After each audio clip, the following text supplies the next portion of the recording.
My stroke happened in July of '97, and I was young, at 52 at the time, and I thought it was the end of my life. It hit me out of the blue.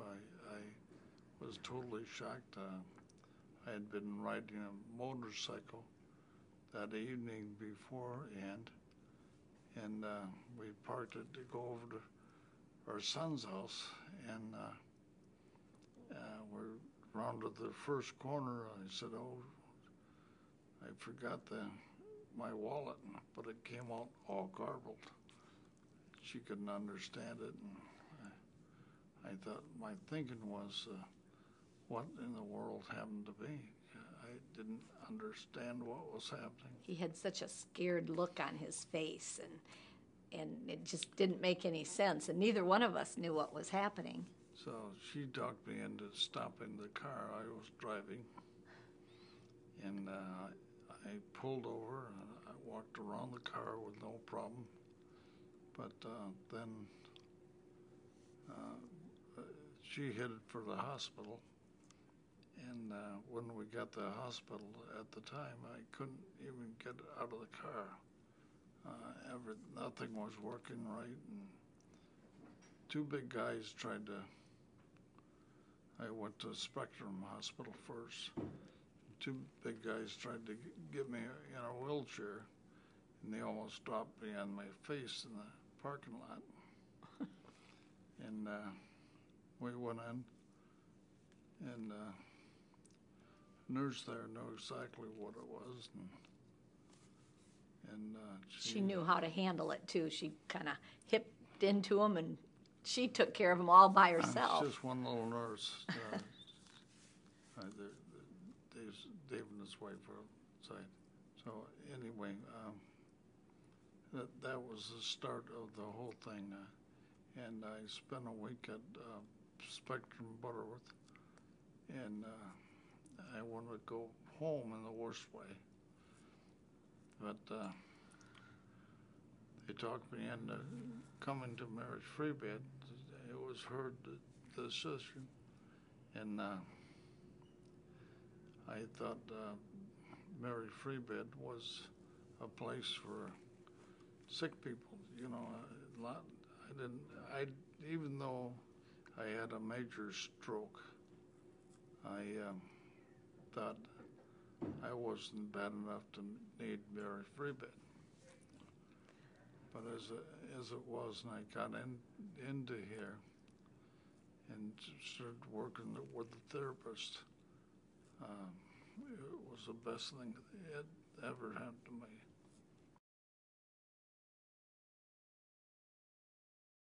Our experience at Mary Free Bed was really good. My husband wasn't really the world's best patient. He's not one who likes to be in a hospital, and so it was really important to me to have people surrounding him that were fun-loving and willing to joke with him and basically not put up with all of his business.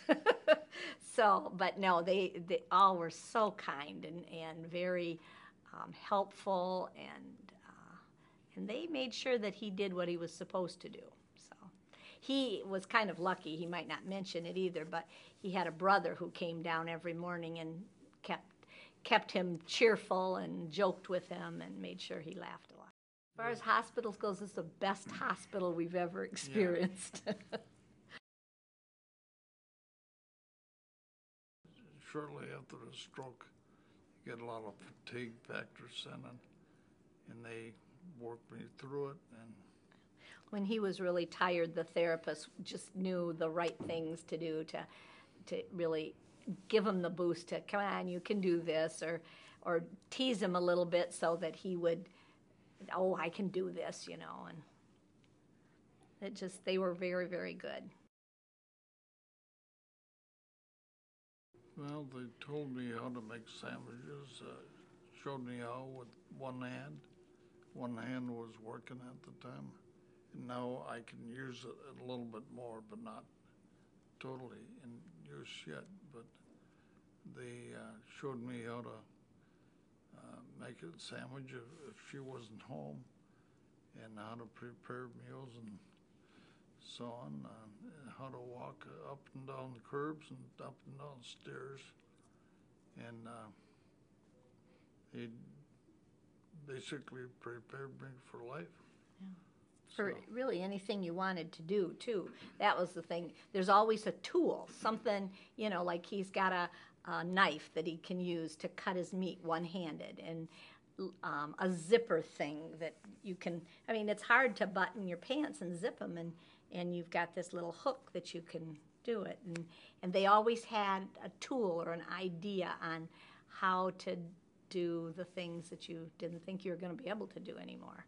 And hunting too, they helped. He thought he wanted to fish, and so they gave him a one-handed cup to warm my hand to hold the fishing pole. And I had a class on how to prepare his meals, because we found out he was diabetic also, which was one of the causes of the stroke. And so they gave us a class on nutrition and how to prepare meals, the proper way. As I remember, they told me different things, like if he were to fall, I could do this and I could do this. I don't remember that I ever had to use it, but it was good to have that in the back of your mind that, yeah, I can handle him if something happens to him. So they were very helpful. We do fish a little bit with the grandkids. We boat. I can drive a boat, and I like to hunt. I hunt with a handgun now, but I do a lot of things. I have a lot of little projects around the house. He's always got something going on and working on different little I've things. always said that I can do everything now that I did before, but it takes me a little longer. I want to talk about the stroke support group, because while he was in the hospital, I came down one night to one of the support groups, and I thought, this is great. This is what I want to come to. And so I went back and told him, and he said, what is it, a stroke survivor group? I don't want to go to any stroke survivor group. Well, I was under the belief it was called the Stroke Survivors Club or something. And I thought, what are the ones that didn't survive? Do they meet someplace too? And anyway, I fought coming to it, but when I finally gave in, it was like 2 months later. It was a while. And we came to it, and we had a good time. Everybody was on the same page. You never had to explain what you're going through. Everybody had some way to go through it, and to help us. The funny thing now is I can't keep him away. He's the one that we be up at our cottage, and we'll drive 300 miles just to make sure we're back in time for the stroke support, because it's a group of friends that you have, and you form bonds, and if you're having a problem, you can go to them, and they will help you through it.